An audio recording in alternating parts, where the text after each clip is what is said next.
Jean-Emmanuel Terrier est historien, il travaille au musée de l'air et l'espace du Bourget. Nous lui avons demandé de nous conter l'histoire ô combien mouvementée des aéroports parisiens. Paris-Le Bourget, Paris-Orly, Paris-Charles de Gaulle. Je vais vous parler effectivement de ce réseau des aéroports parisiens. Alors à l'origine, il n'y a pas de réseau, il y a surtout un aéroport, c'est le Bourget. Donc l'aviation commerciale en France, elle naît au lendemain de la Première Guerre mondiale.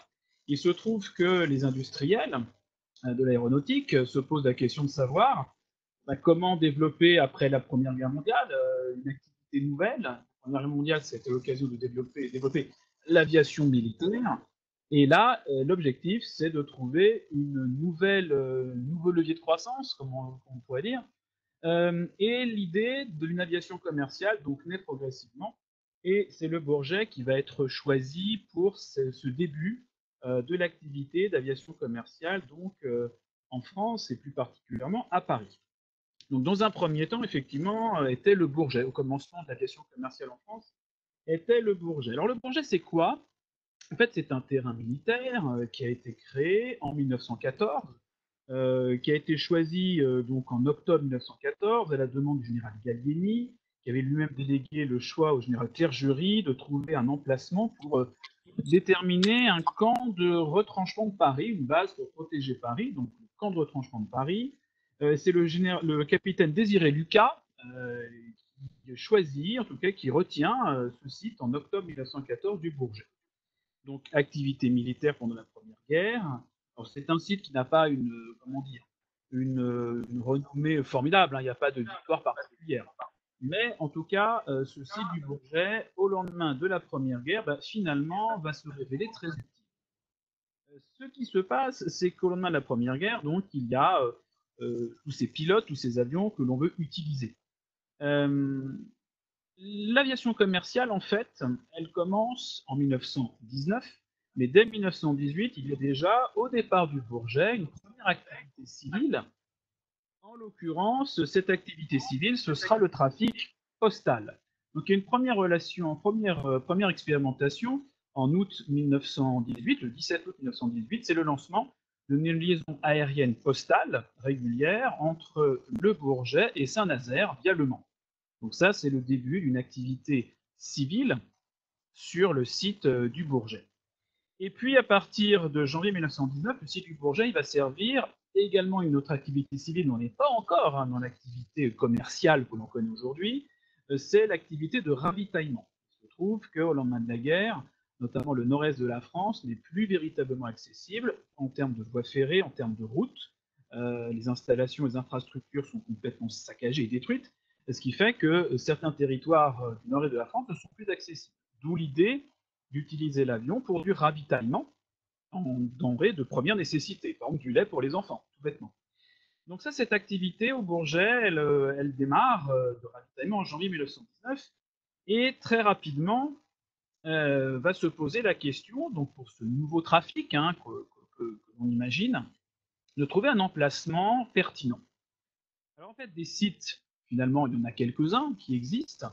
Il y a Toussus-le-Noble, il y a Villacoublay, et c'est notamment depuis ces deux terrains qu'en réalité les premières relations aériennes, on va dire commerciales civiles, vont vraiment naître. En fait, les premiers vols commerciaux, on dit souvent que ça se passe au Bourget, en fait, non.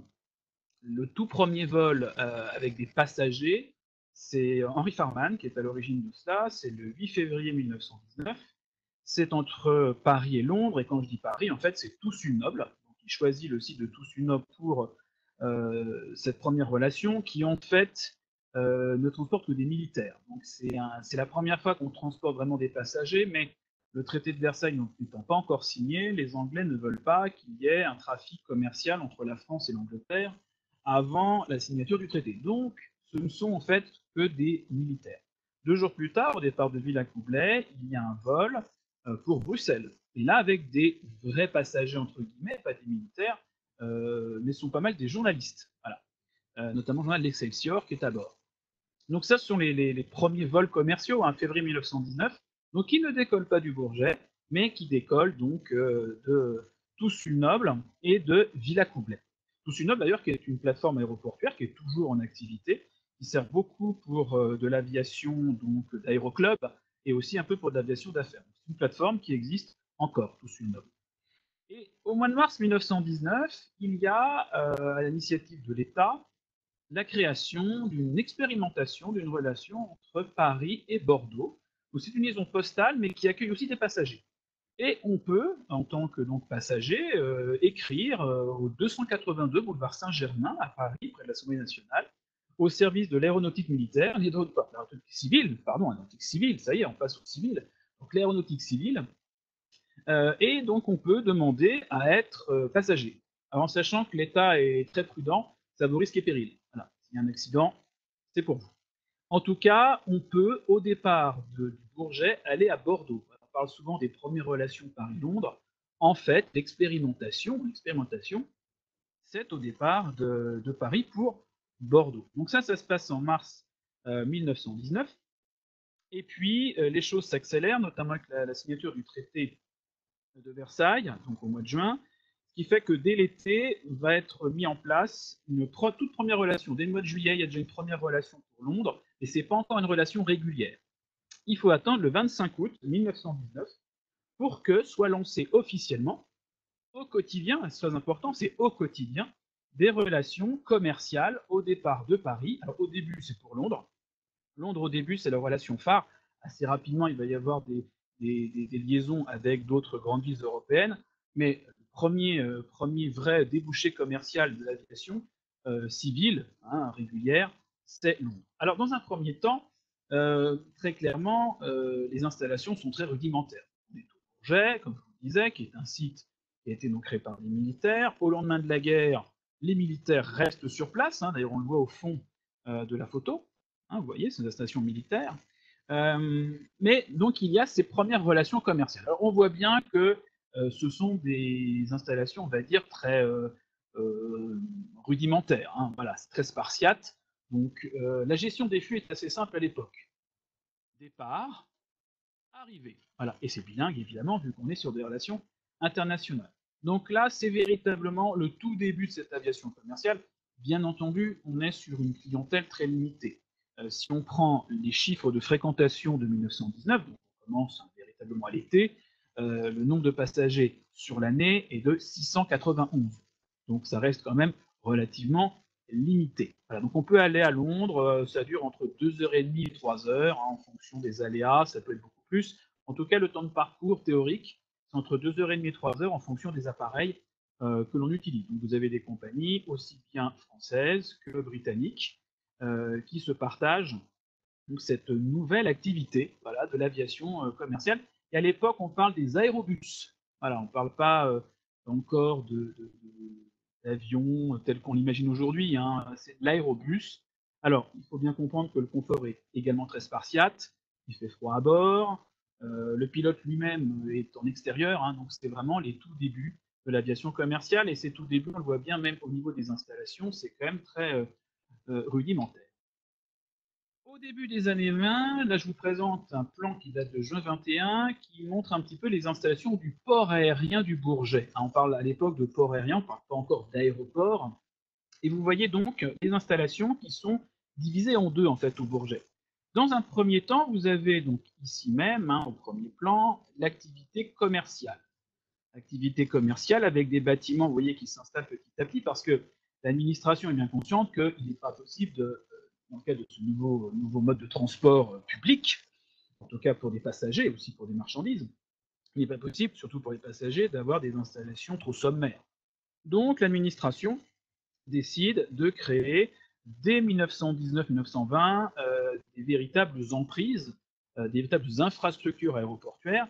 Dans un premier temps, ce sont des bâtiments qui sont assez disparates. Il n'y a pas un bâtiment central, ce sera pour un peu plus tard. Et vous voyez sur la droite, en pointillé, les installations en cours de réalisation. Notamment, ces petits modules que vous voyez là, ce sont les futurs hangars Lossier, on doit à l'architecte suisse Lossier. Ces hangars, donc, qui existent toujours d'ailleurs, hein, qui sont toujours utilisés sur le site du Bourget, qui ont été agrandis dans les années 30. En tout cas, on voit déjà toutes les installations de l'entre-deux-guerres, hein, petit à petit, en train de se mettre en place, celles qui existent et celles en construction au début des années 20. Ici même, sur la gauche, on voit les installations militaires, qu'on retrouve également ici même, hein, donc cette partie militaire et cette partie civile. Donc là, on voit le port aérien du Bourget dans les années 20. Le site actuel du Bourget est plus grand. Ça a été agrandi pendant la Seconde Guerre mondiale par les Allemands. On y reviendra. Donc on voit effectivement que le site du Bourget, dans les années 20, prend forme, hein. Les installations rudimentaires des premiers jours laissent place à des installations un peu plus pérennes. Mais on voit bien qu'on est sur des installations qui sont quand même finalement assez disparates. Alors le CAF, vous voyez ici, c'est la compagnie aérienne française, une compagnie qui a été spécialisée notamment dans les baptêmes de l'air, mais aussi dans la prise de vue de photos aériennes. Donc extrêmement précieux aujourd'hui. L'image que vous voyez vient d'ailleurs du musée de l'espace, hein, donc collection des photos du musée de l'espace. Et cette société CAF nous permet aujourd'hui, voilà, de voir comment fonctionnait cette aviation à l'époque. Vous avez ici, sur la gauche, le bâtiment Paul Bert, c'était le cabinet médical donc pour l'aéroport du Bourget, pour le port aérien, très important, la médecine aéronautique, ça se passait ici. Alors cette photo a été prise en novembre 1922, le président de la République vient inaugurer une partie des installations. Donc on voit qu'on est toujours sur des installations qui sont quand même finalement assez minimalistes. En face du port aérien, on voit qu'on est encore dans des champs. L'urbanisation va arriver, on va le voir dans quelques petits instants, mais à l'époque, nous sommes à 6 km de Paris. Le site du Bourget avait été choisi parce qu'il n'était pas trop loin de Paris, en plus au terme de qualité technique, notamment en termes de brouillard. Il avait été vraiment jugé efficace pendant la Première Guerre mondiale. On est sur une zone qui, à l'époque, est encore faiblement urbanisée. Nous sommes à 6 km de la porte de la Villette. Donc c'est à l'époque encore une zone en devenir. Une vue qui monte dans les années 30, le port aérien du Bourget. Alors on voit ici même que l'urbanisation commence à prendre place, hein. Ici, les champs qu'on voyait jusqu'à présent dans la photo précédente ne sont plus là. Maintenant, il y a des constructions immobilières. Alors, ce qui est assez intéressant, c'est que ce premier site du Bourget, en réalité, dès le début des années 20, suscite beaucoup de critiques. Les aéroports, les emplacements des aéroports, c'est souvent un problème. Et dès les années 20, il y a une grande polémique sur le fait de savoir s'il faut maintenir cet aéroport à cet endroit, ce port aérien, faut-il le déplacer? Pour certains, c'est trop loin de Paris, pour d'autres, c'est trop près de Paris, pour certains, c'est déjà une source de nuisance. Alors, certains projets visent à déplacer le port aérien et à l'emmener, pourquoi pas, vers Villepinte, donc plus finalement vers l'actuel aéroport Charles de Gaulle.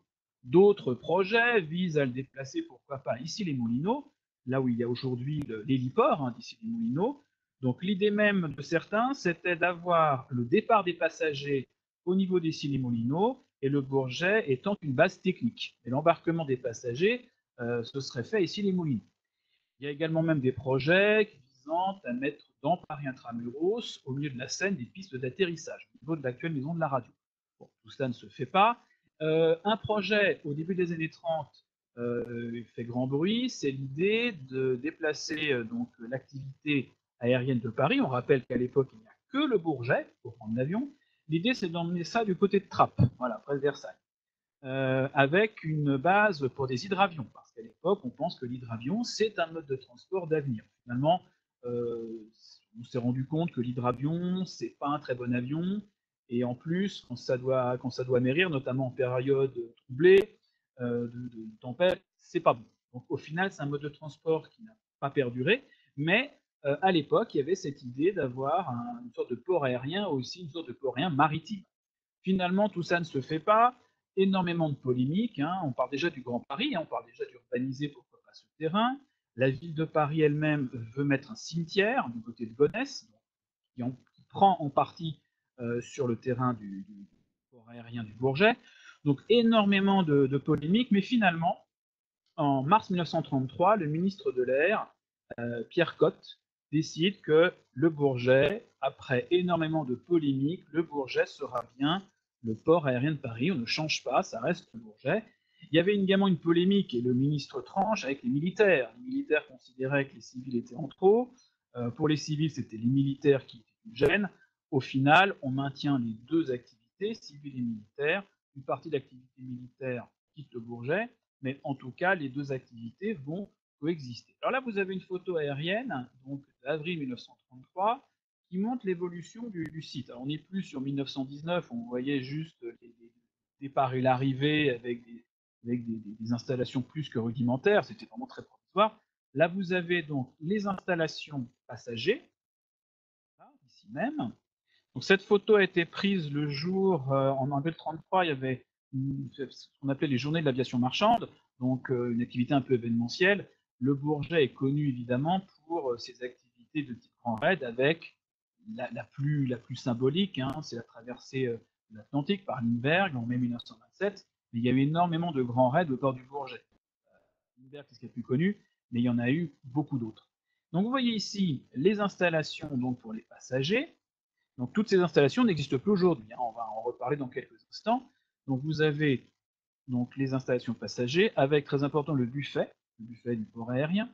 Vous noterez ici KLM, KLM qui est donc la plus ancienne compagnie aérienne du monde, toujours en activité. KLM a été créé en 1919. KLM arrive très très vite hein, au Bourget, dès les débuts de l'aviation commerciale. Vous avez également ici même les fameux hangars Lossier dont je vous parlais, construits par l'architecte suisse Henri Lossier. Donc ces bâtiments ont été agrandis après leur construction et ils sont toujours utilisés par les activités d'aviation d'affaires. Hein. Le Bourget aujourd'hui est toujours utilisé, on y reviendra à la fin. Donc on voit toute cette activité donc du port aérien du Bourget avec ici même les installations techniques. Voilà. Et puis, vous voyez une espèce de boucle. Alors, on n'est pas tout à fait dans l'aérien, on est dans le terrestre, les transports terrestres. En fait, c'est le tramway. Depuis la fin des années 20, le tramway arrive au port aérien du Bourget. Vous avez donc cette ligne de tramway qui part de l'Opéra, place de l'Opéra à Paris, qui permet d'aller au port aérien du Bourget. Ça reprend en fait dans Paris l'itinéraire de l'actuelle ligne 7 du métro.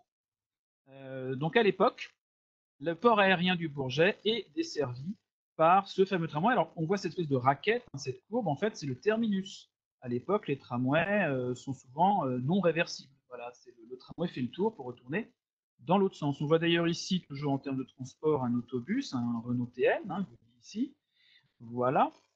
Donc, ce port aérien du Bourget, on voit bien que, quoi qu'on en dise, ce sont des bâtiments assez isolés, disparates. On voit que tout a été fait un peu au fur et à mesure. Et en 1933, donc comme je vous le disais, Pierre Cotte, ministre de l'Air, donc en mars 1933, décide que l'on va garder le Bourget et que l'on va mettre en place une aérogare digne de ce nom. Parce que le trafic augmente. En 1919, je vous disais qu'il y avait eu 691 passagers. Bon, c'est pas beaucoup. En 1925, on est déjà à 23 932. En 1928, on est précisément à 41 176. En 1932, 66 691. Donc le nombre de passagers augmente démesurément. En 1933, l'année de cette photo, le site du Bourget accueille 86 914 passagers. Et on atteint même en 1935, on est à plus de 96 000, et en 1936, on dépasse les 100 000. On est précisément à 104 966 en 1936.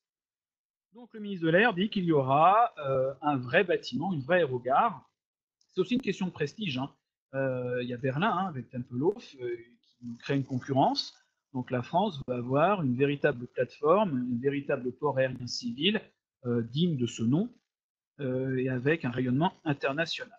Et donc en 1935, un concours est organisé, un concours d'architecture, et c'est un architecte qui est assez peu connu, qui s'appelle Georges Labro, qui va être retenu.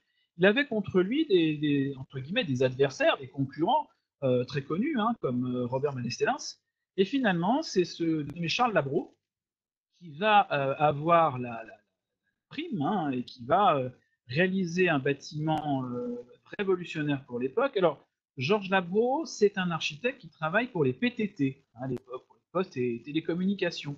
Il construit des bureaux de poste et des centraux téléphoniques. Dans Paris, vous avez encore pas mal de centraux téléphoniques hein, de l'entre-deux-guerres qui sont toujours utilisés, hein, par Orange notamment. Et ces bâtiments, donc, on les doit à Georges Labro. Et Georges Labro, voilà, son domaine, c'est plutôt les bureaux de poste et les centraux téléphoniques. Et bien, c'est lui qui va construire l'aérogare nouvelle formule, Et les choses doivent s'accélérer parce qu'en 1937, il y a une exposition internationale à Paris et la France tient à être au rendez-vous. Bon, alors les choses ne sont pas aussi simples parce qu'en fait, l'inauguration, elle a lieu en novembre 37, mais en fait, on n'est pas tout à fait au point en termes de timing concernant l'exposition. Voilà. Les choses ne se passent pas à temps. C'est un peu comme le métro à Paris. Il va ouvrir pour l'exposition universelle. Hein. L'exposition universelle commence en avril. Le métro, il ouvre en juillet. Bon, on est un petit peu en retard, mais en tout cas, on a devant nous, hein, voici l'aérogare réalisé par Georges Labro, avec une conception totalement révolutionnaire. On n'est plus sur des bâtiments disparates, comme vous le voyez ici, on est sur un bâtiment unique qui accueille toutes les activités pour le public, et également des activités techniques. Hein. Regardez ici au centre la tour de contrôle. Donc là, on est sur l'innovation avec une tour de contrôle qui est intégrée au bâtiment. Ce bâtiment fait 233 mètres de longueur. Et la particularité, ce qui a été souhaité par l'architecte, c'est d'avoir un bâtiment modulable. C'est-à-dire qu'en fait, on peut l'agrandir. Ce que vous voyez ici, c'est qu'il y a une espèce de module, voilà, au niveau de chaque aile par rapport à l'entrée du bâtiment. Et donc, on peut agrandir l'aérogare en fonction des besoins. Et c'est clairement ce que souhaite Georges Labro, qui dit qu'il ne faut pas recommencer l'erreur, entre guillemets, des gares parisiennes, des grandes gares de chemin de fer à Paris, qui étaient conçues initialement de manière très réduite. Elles ont toutes été reconstruites, et il lui disait que son œuvre pouvait donc s'adapter au fur et à mesure de l'évolution du trafic en rajoutant en fait des ailes. Et ça s'est tellement avéré exact que même pendant la construction, il a été décidé d'agrandir le bâtiment parce que avait été oublié, ce qui peut paraître assez étonnant, le bureau de poste. Voilà, l'architecte des PTT, finalement, il manquait le bureau de poste. Donc, il y a une aile, celle-ci, celle de droite, hein, qui est légèrement plus grande que l'autre parce qu'il a fallu rajouter une activité. Donc, la photo aérienne que vous voyez ici, c'est l'inauguration du 12 novembre 1937. Donc, un bâtiment véritablement révolutionnaire, avec donc, comme je vous le disais, les activités, toutes les activités passagères, pour les passagers, qui sont donc au sein du bâtiment. Alors l'intérieur du bâtiment, la voici, donc on est une architecture art déco. Alors ce qui est intéressant, c'est que ce que vous voyez là, c'est à peu près ce qui est toujours existant. Ce bâtiment, aujourd'hui, n'accueille plus de passagers, on y reviendra à la fin. C'est le musée de l'air et de l'espace qui a récupéré, entre guillemets, ce bâtiment en 1981. Et ces dernières années, le bâtiment a été entièrement réhabilité et remis à peu de choses près dans son état des années 30. Et donc, depuis le mois de décembre, le site est à nouveau accessible et vous retrouvez cette architecture donc, qui a été au maximum respectée. Donc, cet aérogare du Bourget, à cette époque, on est carrément sur l'un des bâtiments aéroportuaires les plus modernes du monde. La France, là-dessus, est très en avance. Lors de l'inauguration, il est déjà évoqué par les autorités la possibilité qu'il y ait à terme un autre port aérien, un autre aéroport. En fait, ce qui n'est pas dit, c'est que Orly est déjà en prévision. On va y revenir. Donc là, vous voyez donc à la fin donc, des années 30, nous sommes en 1937, la France, Paris, dispose enfin d'un bâtiment, d'une aérogare, véritablement à la hauteur de ses ambitions. Le problème, c'est qu'évidemment, le trafic va subitement, assez rapidement, s'arrêter suite à la Seconde Guerre mondiale. Donc, on est à la fin des années 30, la dernière année, en tout cas, complète d'exploitation, c'est 1938, 39 par la force des choses est une année incomplète. 1938, donc, on est déjà à 138 267 passagers. Voilà. On rappelle qu'en 1919, on était à même pas 700. Alors, évidemment, par rapport au trafic actuel, 138 000, bon, ça reste relativement limité. Je rappelle, on en reviendra à la fin, Orly et Roissy cumulés en période normale, hein, jusqu'à présent, si on prend en compte 2018-2019, on est plutôt à plus de 100 millions de passagers sur les deux plateformes. Alors, 138 000, ça reste évidemment assez faible. Et donc, va survenir la guerre, ce qui fait que l'aviation commerciale, évidemment, s'arrête au moment de la guerre. En juin 1940, les Allemands occupent les lieux. Voilà, donc le site d'ailleurs est bombardé hein, par les Allemands eux-mêmes. Hein, et ensuite, ils occupent les lieux. Donc ça, c'est en juin 1940. Le bâtiment va énormément souffrir, hein, on s'en doute bien. La photo que vous voyez ici date du 26 septembre 1944. Donc c'est l'un des premiers reportages photos de ce que sera Aéroport de Paris. Donc je remercie au passage Aéroport de Paris qui nous fournit ces magnifiques visuels. Donc la responsable de la photothèque m'avait dit que, a priori, ce reportage, ce que vous voyez là sous les yeux, c'est le tout premier reportage fait alors qu'ADP n'existe pas encore, c'est encore une sorte d'administration provisoire, mais ce serait le premier reportage qui vous montre l'état de cette aérogare, donc qui a été bombardée en juin 1940 par les Allemands. Ensuite, les Allemands occupent les lieux. Et puis, août 43, et puis ensuite, avril et août 44, là, ce sont les Alliés qui bombardent, parce que ce sont les Allemands qui sont sur place. L'objectif des Alliés, c'était de neutraliser un maximum des infrastructures occupées par les Allemands. Donc évidemment, l'aérogare du Bourget souffre. Le bâtiment n'est pas ravagé totalement, hein, on voit que le bâtiment tient quand même debout. Mais inauguré en novembre 1937, ce bâtiment se retrouve au lendemain de la Seconde Guerre mondiale un peu en ruine. Donc se pose la question de savoir ce que l'on va en faire. Donc Aéroport de Paris est créé en 1945. Et évidemment, cette question des plateformes aéroportuaires est fondamentale. Alors vous avez quelqu'un qui est très important, qui s'appelle Alain Bosel, qui est un proche du général de Gaulle, qui est à l'origine en fait de la constitution d'Aéroport de Paris. C'est lui qui rédige un rapport sur cette dimension-là. Et lui imagine en fait à l'époque de créer une plateforme neuve, un nouvel aéroport dans le secteur du plateau de Saclay. Alors, un terrain absolument gigantesque qui aurait fait 8000 hectares. Donc un projet vraiment très très précurseur. Roissy aujourd'hui fait 3250 hectares. Même Roissy n'est pas du tout aussi grand que ce projet absolument grandiose d'Alain Bosel. Alors, le général de Gaulle, lui, dit à Alain Bosel, votre projet est très très bien, c'est vraiment très bien, mais c'est très cher. Donc, finalement, ça ne se fait pas, et Aéroport de Paris, dès la création de la structure, décide de reconstruire à l'identique le Bourget et de développer une nouvelle zone pour l'aviation commerciale qui sera Orly. Mais en tout cas, la séparation est assez, comment dire, radicale. Ce que souhaite Aéroport de Paris au lendemain de la guerre, c'est que Orly, à terme, soit l'unique aéroport pour les passagers.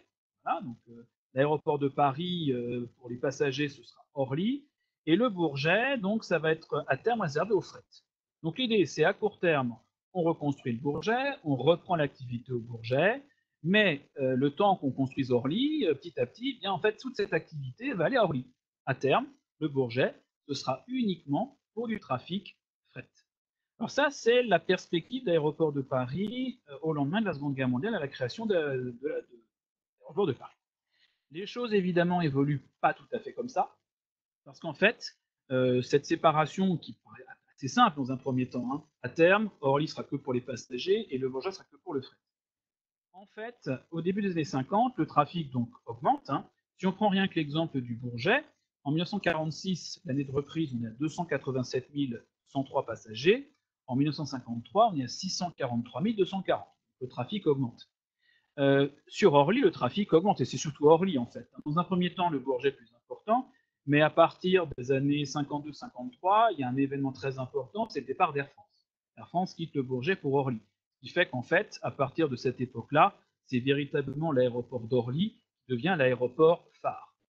Sauf qu'au milieu des années 50, l'aéroport de Paris change de stratégie par rapport à sa vision initiale de séparer le trafic fret et le trafic voyageurs. On répète, le fret, ce sera pour Bourget, les voyageurs pour Orly. En fait, l'aéroport de Paris voit que le trafic augmente énormément, mais le trafic fret n'est pas du tout aussi important que prévu.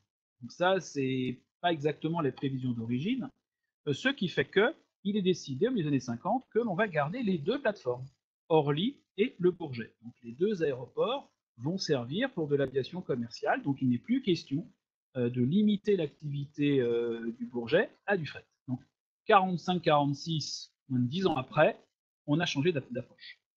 Et en 1957, les choses évoluent encore plus parce que l'aéroport de Paris se dit que de toute façon, à terme, les deux aéroports ne suffiront pas. Donc Orly et le Bourget sont les deux plateformes voilà, qui sont développées. Mais en 57, donc, Aéroport de Paris réfléchit à différents emplacements pour un troisième aéroport. Donc, à la fin de la Seconde Guerre mondiale, l'idée c'était juste d'avoir une plateforme pour les passagers, et 10 ans plus tard, l'idée c'est d'en avoir trois.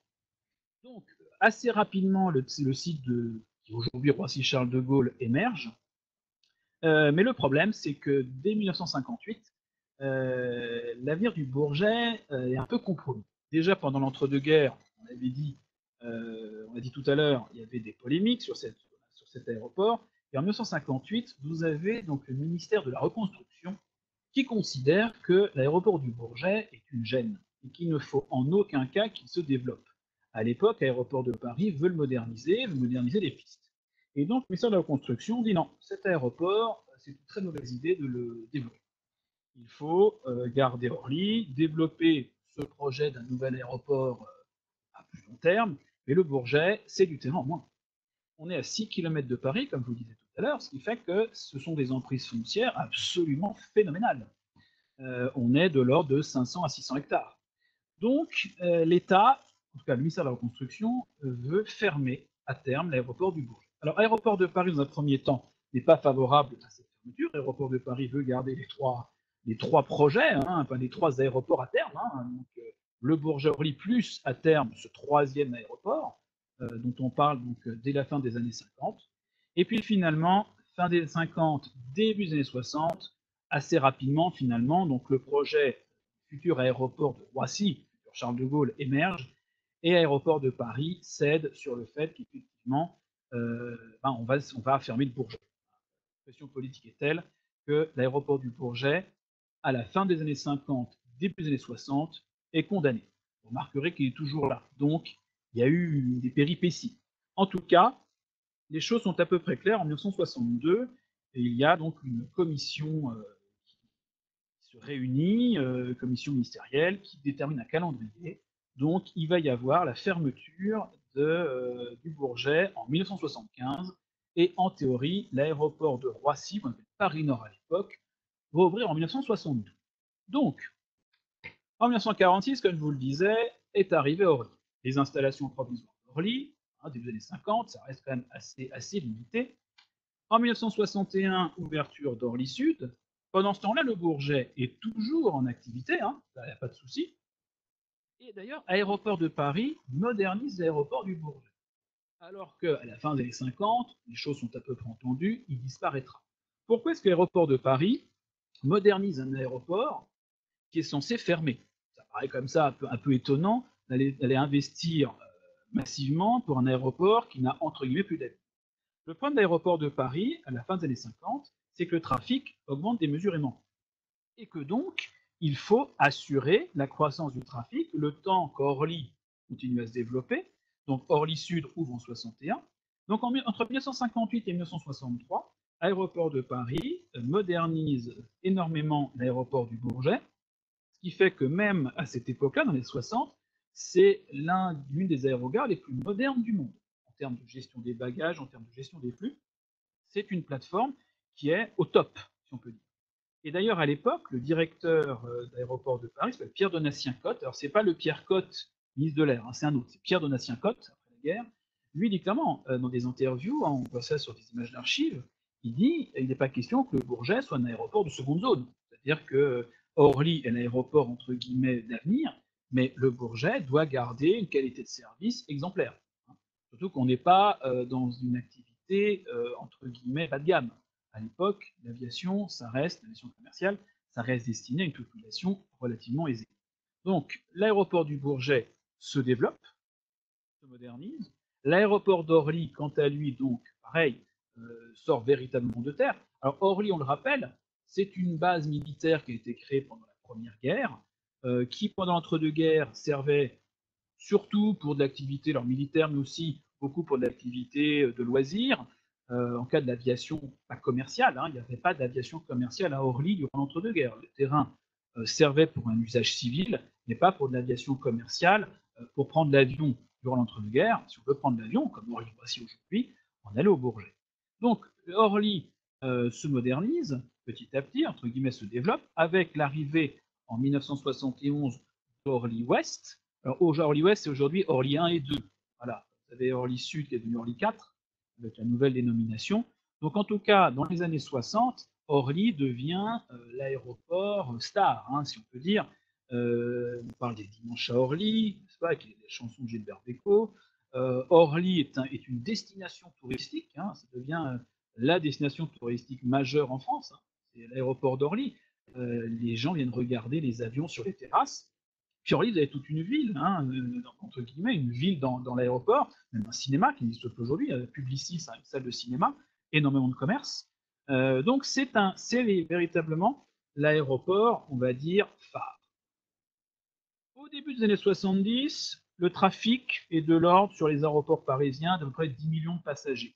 En 1971, il y a précisément 13 691 905 passagers, 13 691 905 passagers sur Orly et Le Bourget. La répartition est assez simple, c'est à 82% à Orly et 18% au Bourget. Les choses sont très claires à l'époque. L'aéroport phare, c'est Orly, qui s'est développé véritablement après la Seconde Guerre mondiale. Le Bourget, donc, petit à petit, devient un aéroport un peu plus limité en termes de trafic.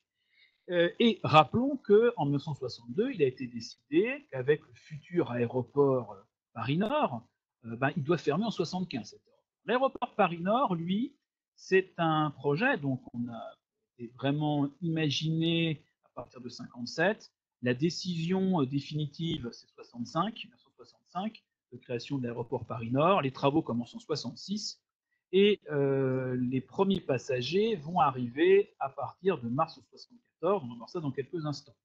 L'année 71 est importante, effectivement, Orly-Ouest ouvre, mais il y a aussi, donc, au début des années 70, une augmentation du trafic vraiment conséquente. On disait qu'en 71, on est à près de 14 millions de passagers, et à l'époque, Aéroport de Paris considère que le trafic est de nature à doubler tous les 4 à 5 ans.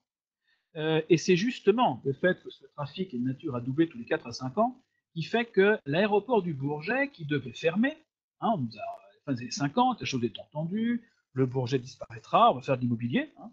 Il y avait un projet phénoménal, voilà, le centre urbain du Bourget, donc une sorte de la défense de l'Est parisien. Donc dans les années 60, la chose est entendue, le Bourget va disparaître.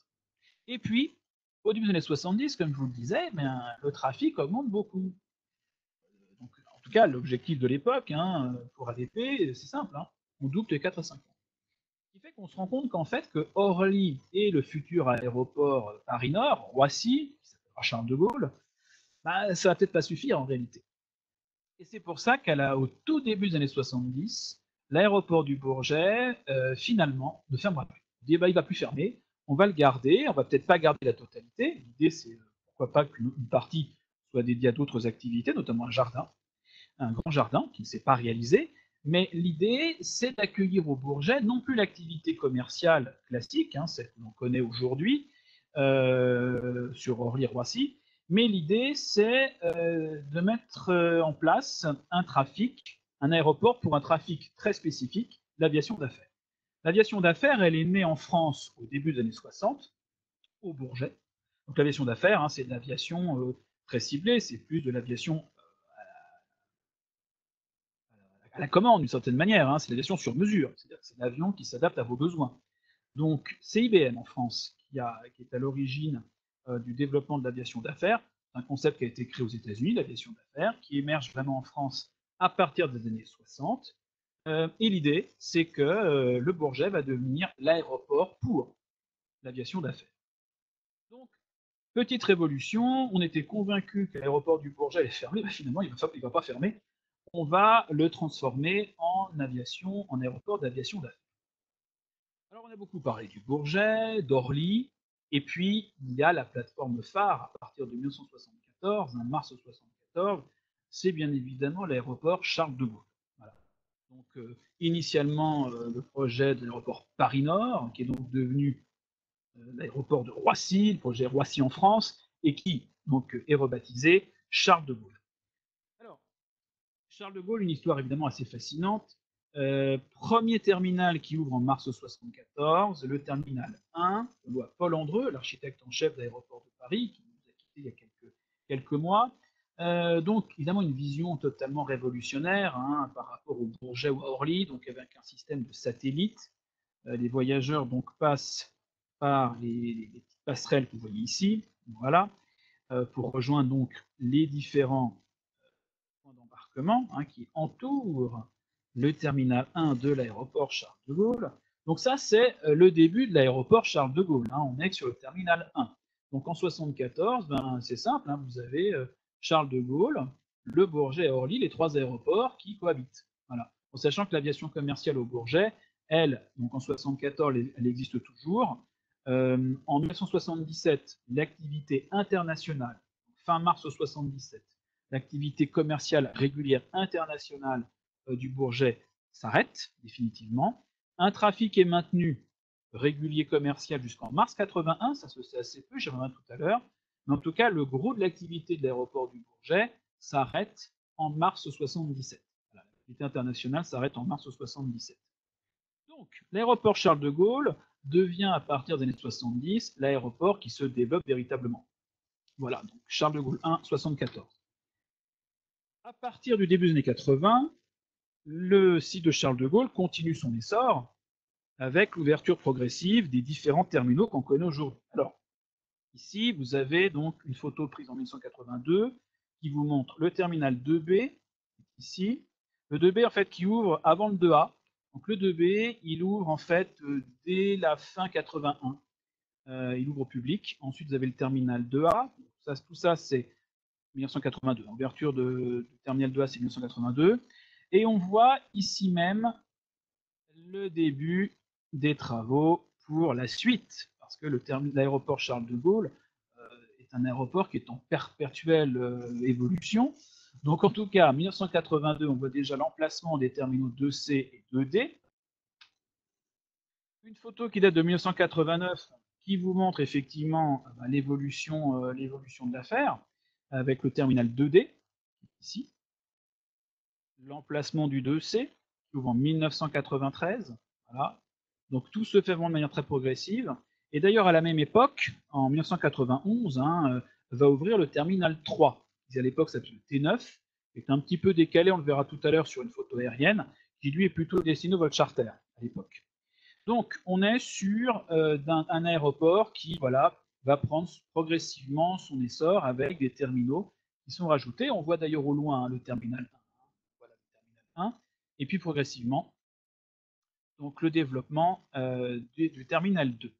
Alors à l'époque, ce qui est intéressant, c'est que même si on développe l'aéroport Charles de Gaulle, se pose déjà une question qui est assez récurrente, hein, un problème qu'on entend encore très régulièrement. Il y a encore même quelques années, certains élus en parlaient, certains députés, la question du troisième aéroport. Un troisième aéroport, c'est pas le Bourget.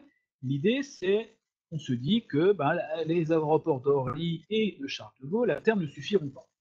Et par exemple, en 1996, en juin 1996, le gouvernement d'Alain Juppé retient le site de Beauvilliers, en Eure-et-Loire, près de Chartres, pour développer une troisième plateforme pour accueillir le moment venu, voilà, c'est comme ça que c'est formulé, probablement après 2015, donc un troisième aéroport. Donc là, l'idée, c'est de mettre ça à Beauvilliers, donc près de Chartres. Et puis finalement, en 2001, donc revirement, novembre 2001, et là, le gouvernement de Lionel Jospin annonce que c'est plus du tout à Beauvilliers, que ce nouvel aéroport à terme doit arriver, mais c'est à Chaulnes, dans la Somme. Et puis finalement, un an plus tard, donc encore changement de gouvernement, et là, Gilles de Robien, ministre des Transports du gouvernement Raffarin, met un terme définitif à ce projet. Voilà, il n'est plus question de faire un troisième aéroport. Alors, ce qui est indispensable un jour, apparemment, ne l'est plus le lendemain. Donc ça, c'est une grande question. Donc, tout ce travail de recherche sur l'histoire des aéroports s'inscrit dans le cadre d'une thèse hein, qui est faite sous la direction de Jean-Marc Olivier à l'université de Toulouse-Jean Jaurès, donc sur la constitution du réseau des aéroports parisiens. Ça fait partie de la recherche que je vais mener sur la question de savoir pourquoi ce qui est indispensable un jour ne l'est plus le lendemain concernant ces fameuses plateformes aéroportuaires. Donc on voit bien que finalement, il n'y a pas eu de troisième aéroport parisien au final, que l'aéroport Charles de Gaulle continue à se développer. Voilà, donc on voit hein, l'aéroport toujours en plein développement avec le terminal 2F, voilà, qui est ici. Donc on voit les 2A, 2B, 2C, 2D, les ceux d'origine qui sont là. TGV d'ailleurs, qui est par ici, et le RERB. Et puis ici, donc le terminal 2F, ouverture en 1998. Et on voit déjà en face la place, les travaux qui commencent pour le terminal 2E, qui lui va ouvrir en juin 2003. Donc tout se fait très progressivement. Une autre vue aérienne qui donc date de la même époque que la précédente, hein, voilà. Donc qui vous montre très clairement les aérogares d'origine, entre guillemets, hein, le début de A, 2B, de C, 2D, tout le secteur où vous avez la gare TGV, le RERB, et ici, donc, le terminal 2F et le futur terminal 2E. On la place un petit peu plus tard, comme je vous le disais, qui est donc ouvert en 2003 au public. Une vue très récente, alors là encore, hein, je remercie Aéroport de Paris, hein, Phototech, qui m'a fourni ces magnifiques visuels, qui montrent une vision assez récente hein, de l'aéroport Charles de Gaulle, avec donc toujours au loin les terminaux 2A, 2B, 2C, 2D qui sont là, le 2F, le 2E avec l'extension du 2E, hein, vous voyez ici, le hall K, précisément, comme ça qu'il s'appelle, le hall K, donc ça date d'avril 2008, et puis le développement des satellites S3 et S4, qui s'appellent maintenant, alors le S3, qui date de 2007, le S3 c'est celui-là, hein. Voilà. Le S3, donc ça date de 2007, le S4, c'est le M, ou le M, qui date de 2012. Voilà. On voit même le CDG Val, hein, le métro qui permet de relier toutes ces installations. Voilà. Tout cela est relié au 2E. Hein, donc les terminaux M et L sont reliés au 2E. Donc, qui est un E, il est là, le 2E. Donc tout ce que vous voyez ici est relié au 2E. Donc on voit un aéroport qui est en perpétuel agrandissement, sans compter le 2G qui est ici. Voilà, le 2G. Alors ça, on voit que le tarmac du 2G. Le bâtiment en fait est par là. Donc le 2G, donc c'est un terminal pour les vols régionaux, donc surtout Air France hein, qui s'en sert. Donc c'est un terminal qui est un petit peu en retrait, parce que pour y aller, il faut prendre un bus. Hein, il n'est pas relié aux autres terminaux de E. Donc il reprend un peu l'idée d'un terminal régional qu'Aéroport de Paris avait imaginé dans les années 70 pour le Bourget. Il est dit en 70-71, l'affaire est entendue, on ne va plus fermer le Bourget. Et au milieu des années 70, et d'ailleurs Aéroport de Paris communiquait auprès du public hein, sur ce projet-là, l'idée c'était de maintenir au Bourget deux trafics. Un trafic donc d'aviation d'affaires, créé dans les années 60, mais aussi de développer au Bourget donc une aviation régionale. L'idée c'était de créer une sorte d'aéroport de la province à Paris. L'argumentaire d'Aéroport de Paris de l'époque, et en soit très très juste, hein, c'est pourquoi envoyer à Orly, à Roissy, des passagers qui vont faire des vols très très courts. Voilà. Dans les années 70, entre 77 et 81, donc va être maintenu au Bourget, en plus de l'aviation d'affaires, maintien, après la fin du trafic régulier international, maintien d'un trafic régional. Et vous avez des compagnies comme Air Rouergue, Air Alsace, Air Anjou, Air Alpes, qui vous permettaient notamment d'aller à l'Alpe d'Huez, à Belfort, à Colmar, voilà. Donc vraiment un aéroport régional. Finalement, le fait que le Bourget soit un petit peu isolé, notamment en termes d'accessibilité en transport en commun, a fait que ce projet, cette idée de spécialiser le Bourget, une partie du bâtiment sur l'aviation régionale, n'a pas eu de suite. Et le terminal 2G, qui a été ouvert en 2008, reprend un petit peu ce principe d'un terminal pour l'aviation régionale. La seule chose, c'est qu'il faut déjà arriver au terminal 2G. À Roissy, une fois que vous êtes à Roissy, vous devez donc prendre un bus éventuellement pour aller sur le 2G. Mais il y a cette idée d'aviation régionale donc, qui a été reprise sur l'aéroport Charles de Gaulle. Alors, pour simplifier d'une certaine manière l'organisation des terminaux de l'aéroport Charles de Gaulle, donc on voit bien, comme je vous le disais, hein, les terminaux d'origine, le 2A, le 2B, ça, le 2B c'est fin 81, le 2A c'est 82, le 2C c'est 93, le 2D 89, Railway Station, donc on voit au milieu, hein, vraiment très important aussi, parce qu'on n'en parle pas tant que ça hein, dans cet exposé bien sûr, mais il y a tout l'aspect ferroviaire de l'aéroport Charles de Gaulle, le RERB et la gare TGV, très important.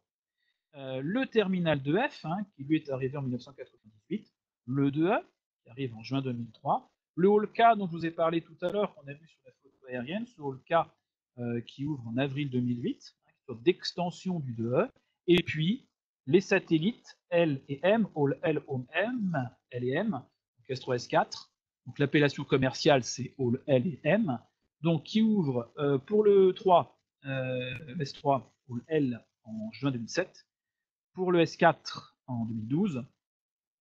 Et tous ces halls sont reliés par ce petit métro construit initialement par Matra, de Siemens, donc le CDG Val. Donc on voit l'extension du 2, et encore sur la droite, il manque le 2G. Voilà, il n'est pas présent sur cette coupe. Mais on voit que l'aéroport Charles de Gaulle s'est développé petit à petit, et en théorie ce n'est pas terminé, vu qu'il y a le projet de terminal 4.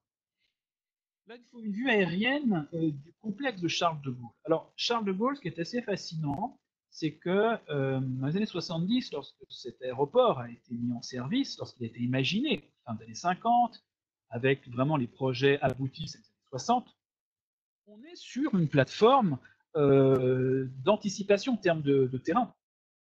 L'aéroport Charles de Gaulle, aujourd'hui, c'est 3250 hectares. À l'époque, c'était à peu près ça aussi. En fait, le terrain, à l'époque, était assez vierge, hein, il n'y avait pas véritablement d'activité urbaine. Le terrain a été choisi suffisamment loin de Paris, sans que ce soit trop loin non plus, pour pouvoir accueillir le développement de l'activité aéroportuaire. Donc ce terrain, 3250 hectares, évidemment pour l'époque, c'est gigantesque. L'aéroport du Bourget, aujourd'hui, hein, c'est 550 hectares.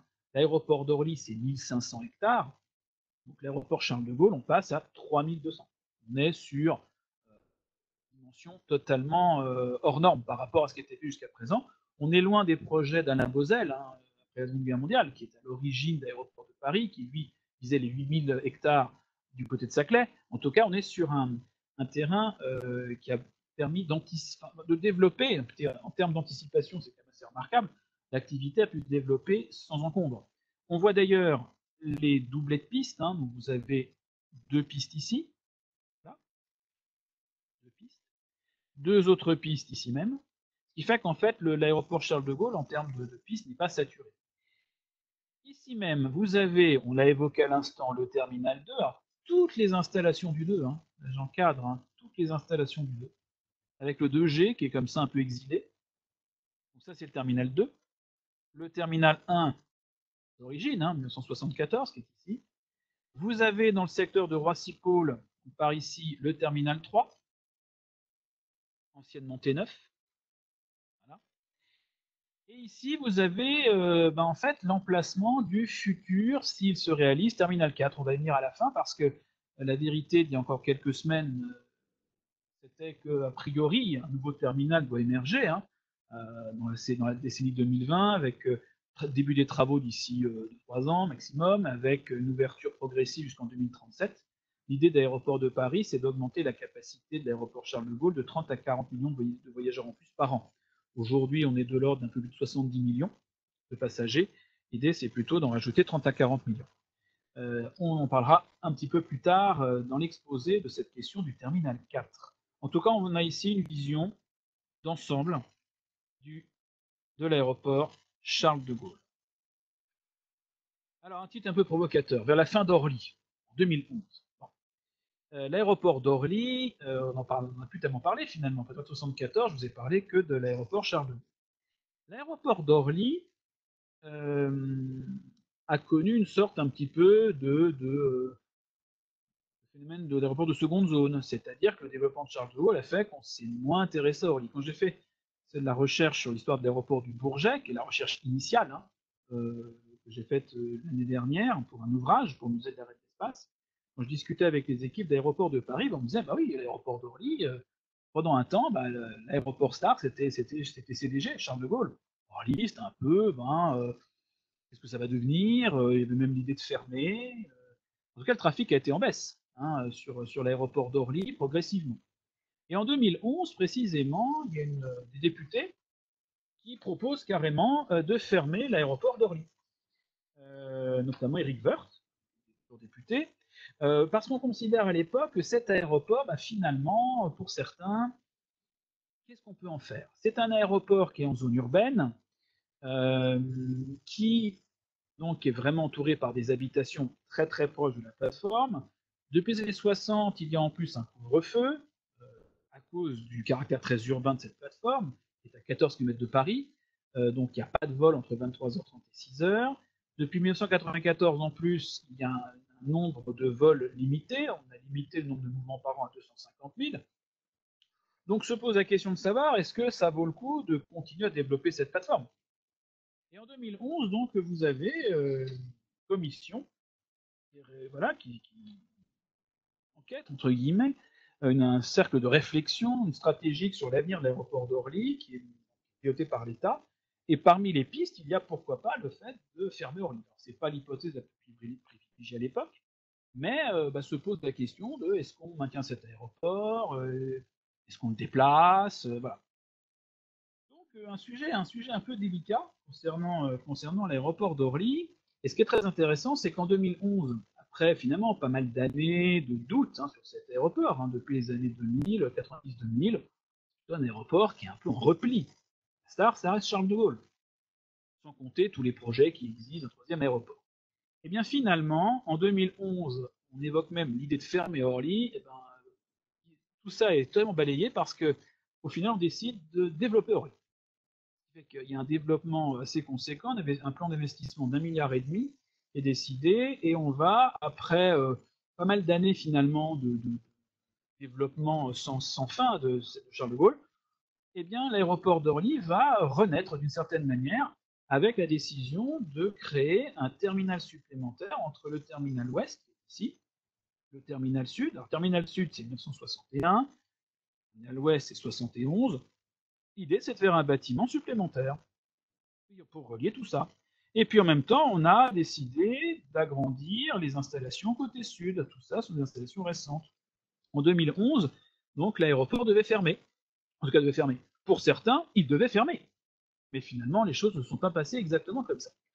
Une vue aérienne justement de l'aéroport d'Orly qui montre le caractère très urbain de cette plateforme, ce qui n'est pas vraiment le cas de Charles de Gaulle, même si autour de Charles de Gaulle, l'urbanisation s'est beaucoup développée en 40-50 ans. Mais on voit bien effectivement que l'aéroport d'Orly, il est cerné par des habitations. Nous ne sommes qu'à 14 km de la capitale nord. Donc l'aéroport, c'est vrai qu'il est vraiment enclavé, il est vraiment très très urbanisé autour.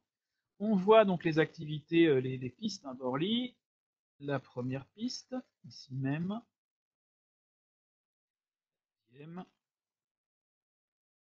Et la troisième. Là, je vous montre ce qui sert aujourd'hui. La piste qui sert aujourd'hui, c'est ça. Voilà. Donc finalement, l'aéroport d'Orly, la photo est un peu ancienne, elle date de 2002, mais le site en lui-même n'a pas tellement évolué. Ce qui a surtout évolué, c'est au niveau des terminaux, vous voyez ici, c'est le fait de créer un bâtiment pour joindre Orly Sud et Orly Ouest. C'est surtout ça la vraie révolution du site d'Orly. Alors, les aéroports parisiens souffrent d'une difficulté, c'est notamment leur accès. Dans d'autres capitales européennes, l'accessibilité des aéroports parisiens est meilleure. À Paris, vous avez pour aller à Orly, vous avez le RER B, vous pouvez prendre le Orlyval à Antony, mais vous changez, donc c'est pas ultra pratique. Pour aller à Roissy, le RER B existe, mais le RER B, c'est 1 million de personnes par jour.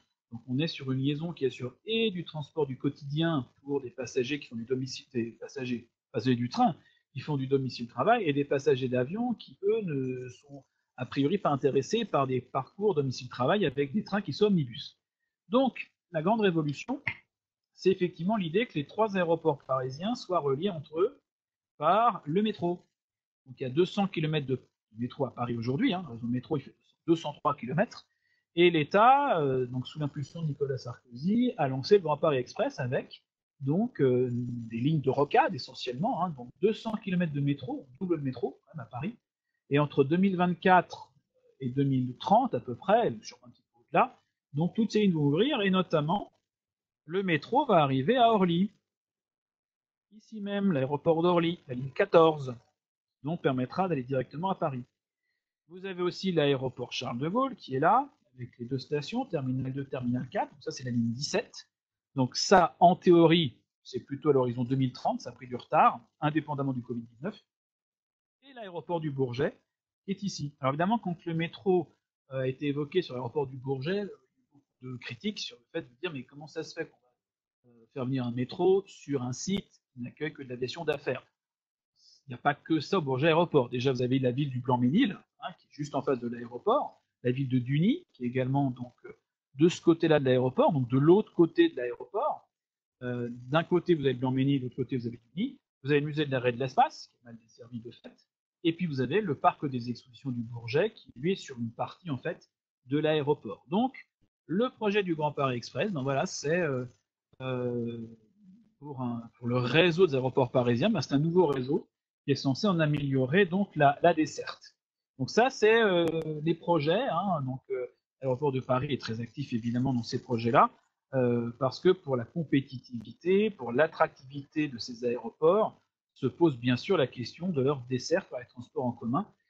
Quand on va à la Roissy, il y a le RERB dont je vous parlais, 1 million de personnes par jour, il y a l'autoroute A1, qui est l'autoroute la plus chargée d'Europe. Donc, incontestablement, l'une des limites aujourd'hui, c'est la question de l'accessibilité en transport en commun. On a parlé du Bourget, on l'a un petit peu, entre guillemets, oublié depuis tout à l'heure, c'était l'aéroport de la première de l'entre-deux-guerres. Il a fermé, entre guillemets, au trafic régulier international en 1977. Le trafic régional, je vous en ai parlé tout à l'heure, il a disparu en mars 81. Et puis cet aéroport, en fait, dont on parle moins par la force des choses, par rapport à Roissy, c'est plus l'aéroport star. Mais cet aéroport, en fait, il sert aujourd'hui à de l'aviation d'affaires. Toute l'activité d'aviation d'affaires, vous la retrouvez ici. Avec les hangars Lossier, dont je vous parlais au début de l'exposé, hein, ces hangars Lossier, qu'on en doit à l'architecte suisse Henri Lossier, ils sont toujours là. Et ils sont toujours utilisés pour la maintenance d'avions d'affaires, mais aussi pour l'embarquement des passagers. Voilà. Donc, notamment ici, vous avez ce terminal-là est accueilli, enfin le terminal que se trouve dans le hangar Lossier. Un des terminaux se trouve dans les hangars Lossier. Donc, l'aviation d'affaires, il se trouve que le Bourget est devenu le premier aéroport d'aviation d'affaires en Europe. Voilà. Donc en Europe, la plus importante plateforme d'aviation d'affaires, c'est donc le Bourget. Voilà. Alors que dans les années 60, ce site devait disparaître. Finalement, cet aéroport a réussi à survivre. Alors, cette photo date du 11 septembre dernier, donc je remercie l'aéroport de Paris qui m'a transmis cette photo, donc qui montre une vision aérienne, vue aérienne, pardon, du Bourget en septembre 2019. Ce qui est intéressant, c'est qu'on voit le chantier du métro, parce que le métro dont j'ai parlé il y a quelques instants, eh bien la station, elle sera là, en sous-sol, hein, ça sera pas en aérien. La petite gare, hein, l'émergence de la gare sera ici. Donc un site en grande évolution. L'aérogare Labro, tout à l'heure je vous ai montré une vision aérienne de novembre 37, l'inauguration du hangar, de l'aérogare de Georges Labro. Aujourd'hui, donc le site, c'est le musée de l'air et de l'espace qui l'occupe. Hein. Le site du Bourget, en tout cas le bâtiment, a été entièrement réhabilité dans son état des années 30. Et donc aujourd'hui, après le Covid-19 évidemment, vous pourrez donc admirer à nouveau, comme c'était le cas depuis le mois de décembre dernier, admirer donc la restauration de prestige qui a été faite à l'intérieur du bâtiment et aussi à l'extérieur. À l'intérieur, donc, les passagers qui sont partis en 80 ont laissé place aux visiteurs du musée. Ici même, vous avez toujours le musée qui s'est installé en fait à partir de 1975 dans d'anciennes installations hein, de l'aéroport. Ici, c'était la gare fret hein, du Bourget. Vous voyez ici. Ce que vous voyez là, le hall de l'espace en fait, hein, le musée de l'air. Ça a été donc une construction des années 80. Donc le bâtiment d'origine n'existe plus. En tout cas, ici, vous aviez initialement tous les équipements, notamment fret et un peu de maintenance de l'aéroport du Bourget. Donc on voit cette déviation hein, routière, hein, c'est vraiment à cause du métro. Le musée de l'air et de l'espace est intéressant, donc il est né en 1919 en fait. Hein. Ce sont des militaires qui ont créé le musée de l'air et de l'espace, musée de l'air à l'époque. Le musée en fait historiquement était à Meudon. L'ouverture au public en 1921, ça se passe à Meudon. Il y a eu 3 années à Paris, boulevard Victor, là où, entre 36 et 39, là où vous avez l'actuel ministère des Armées, qui est la tutelle, hein, toujours du musée de l'air et de l'espace. Et puis, donc, dans les années 70, suite au départ prévu de l'activité commerciale, surtout pour Charles de Gaulle, hein, eh bien, l'État avait décidé en février 73 que les installations libérées par l'activité commerciale régulière seraient donc progressivement attribuées, affectées au musée de l'air, devenu dans les années 80 musée de l'air et de l'espace. Voilà, donc le musée de l'air, en fait, est arrivé suite au départ progressif de l'activité commerciale régulière de l'aéroport du Bourget, donc qui est intervenu progressivement dans les années 70 et jusqu'à début 1981. Vous voyez d'ailleurs l'A380 du musée de l'air qui sera visitable prochainement, un 747 d'ailleurs aussi, hein, qui est arrivé en février 2000 au musée de l'air. Une autre vue, voilà, toujours prise le même jour, du secteur du Bourget. Donc l'activité d'aviation d'affaires, elle est de ce côté-là. L'aérogare historique du Bourget et tous les espaces que vous voyez ici, c'est le musée de l'air qui aujourd'hui les occupe. Ici même, vous avez le parc des expositions du Bourget qui a été créé en fait dans les années 50 pour accueillir initialement le salon du Bourget, le salon international de l'aéronautique et de l'espace, qui a été créé en 1908 en fait, mais initialement il était au Grand Palais à Paris, et à partir de 1951, parce que c'était un peu petit le Grand Palais, puis pour les démonstrations aériennes c'était pas évident, donc à partir de 1951, le salon s'installe donc au Bourget, et notamment le bâtiment qui est ici, la rotonde qui est là, ça a été créé pour le salon du Bourget. Donc aujourd'hui, ça sert aussi à d'autres salons, mais à l'origine, c'est vraiment pour le salon du Bourget qui a lieu tous les 2 ans, donc les années impaires. Heureusement, ce n'était pas cette année, ça aurait été annulé. En tout cas, l'année prochaine, en juin prochain, normalement, il y aura donc un salon international de l'aéronautique et de l'espace. Et à propos d'espace, vous voyez les maquettes des fusées Ariane 1 et Ariane 5. Donc là, on a fait un panorama hein, des différentes plateformes aéroportuaires de Paris. Hein. Donc au début, était le Bourget, ensuite est arrivé Orly, puis Charles de Gaulle. Le Bourget aurait dû disparaître. Finalement, le Bourget a réussi à sauver sa peau, entre guillemets. Hein. Cet aéroport a été très bien imaginé dès le départ, ce qui fait qu'il a pu survivre au fur et à mesure du temps. Et puis, ben, c'est sûr que là, en ce moment, il y a une actualité. Alors là, c'est pas de l'histoire, mais ce qui est sûr, c'est qu'on vit un moment historique parce que les aéroports parisiens sont en pleine zone de turbulence, c'est le cas de le dire, avec notamment, je vous ai pris une capture d'écran du site de France Info de fin mars, avec, voilà, on nous dit coronavirus à l'aéroport d'Orly, dernier passager avant fermeture. Voilà, donc l'aéroport d'Orly est fermé depuis le 31 mars au soir, et c'est devenu une base sanitaire, donc le trafic persiste à Orly, mais c'est plus un trafic régulier commercial. L'aéroport d'Orly a changé très rapidement, de manière inopinée, hein, finalement, hein, d'affectation. Tout le trafic a été reporté sur l'aéroport Charles de Gaulle. Et on voit d'ailleurs Air France hein, qui assure aujourd'hui qu'au départ de Charles de Gaulle, finalement, à peu près une vingtaine de vols par jour. Voilà, c'est 5% du trafic habituel. Donc on revient presque au début de l'aviation commerciale. Hein, voilà, on revient à un nombre de vols très très réduit. On est revenu un siècle en arrière. J'ai pris une capture d'écran aussi sur Twitter hein, du directeur général d'Eurocontrol qui montre un peu bah, voilà, l'évolution du trafic. Alors entre avril 2019, voilà, au-dessus du territoire français, et la même vue le 1er avril dernier. Voilà. Donc c'est sûr que c'est ça interpelle, hein, c'est très étonnant tout ce qui se passe, bien évidemment, pour plein de raisons, bien sûr, mais pour les aéroports parisiens, voilà, ça crée aussi un certain nombre de doutes, d'incertitudes. Il y avait, on l'a suivi ces derniers temps, la privatisation du groupe ADP. Donc, avant même le confinement, le gouvernement a annoncé que ce projet était suspendu. Voilà. Il y a la question du terminal 4 de l'aéroport Charles de Gaulle, je vous ai parlé de ça, qui est un grand projet qui vise à augmenter la capacité de l'aéroport Charles de Gaulle, donc sans acquisition foncière nouvelle. On reste sur le territoire qu'on connaît aujourd'hui, l'aéroport de Paris, mais sur les terrains aujourd'hui, on va dire, entre guillemets, disponibles de l'aéroport. L'idée, c'est donc de créer le terminal 4. Est-ce que ce terminal 4 va véritablement voir le jour? On peut en douter. L'évolution du trafic aérien ne sera peut-être pas exactement celle qui était prévue, très clairement. Il était surtout destiné à Air France, hein, le terminal 4. Donc, est-ce que ce terminal 4 va se réaliser? Et si oui, à quel horizon?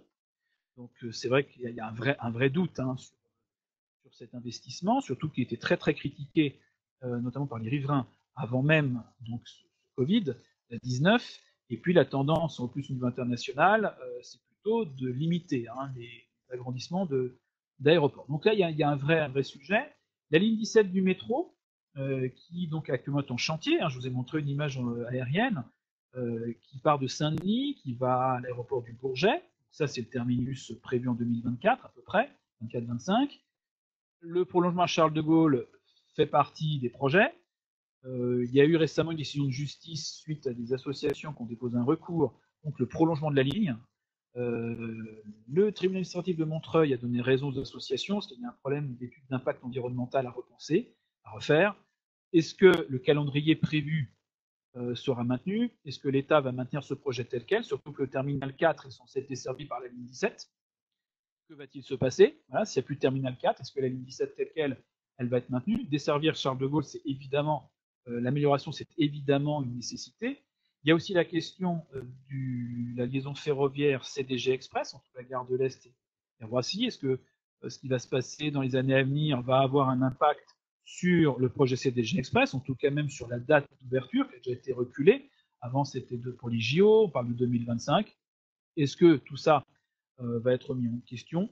À voir. Le projet peut-être pas, mais après, les délais d'ouverture peut-être, parce que les chantiers prennent du retard. Il y a la question aussi de la ligne 14 qui doit arriver à Orly pour les Jeux Olympiques. Est-ce que ce que l'on connaît aujourd'hui est de nature à retarder l'ouverture de l'arrivée du métro à l'aéroport d'Orly? Et puis plus globalement, au-delà de ces questions d'infrastructure, se pose la question de l'essor du trafic aérien. Air France a annoncé récemment qu'il faudrait plusieurs années pour retrouver le trafic d'avant Covid. Beaucoup de compagnies aériennes, voilà, de toute façon, les petites compagnies risquent de disparaître. Il y avait déjà eu ces derniers temps une certaine hécatombe, avec l'Azur notamment. Là, on sait très bien que les grosses compagnies vont survivre, grâce aux États, les compagnies historiques vont survivre. Après, combien de temps mettront-elles pour retrouver le trafic qu'elles avaient précédemment? Là, c'est plus difficile à déterminer. Donc on n'est pas dans de l'histoire, mais ce qui est sûr, c'est qu'on vit un moment historique absolument étonnant, imprévu, imprévisible. Mais en tout cas, on voit que un grain de sable, entre guillemets, comme cette épidémie qui vient de Chine, arrive, entre guillemets, à mettre à plat le trafic aérien évidemment au niveau mondial, mais en tout cas pour les aéroports parisiens, qui est le sujet qui nous occupe, évidemment, ça montre que un grain de sable comme celui-là peut anéantir peut-être beaucoup de projets. Cette vidéo est à présent terminée. N'oubliez pas de vous abonner. Laissez-nous vos questions sur le chat ou sur les commentaires. Et à bientôt.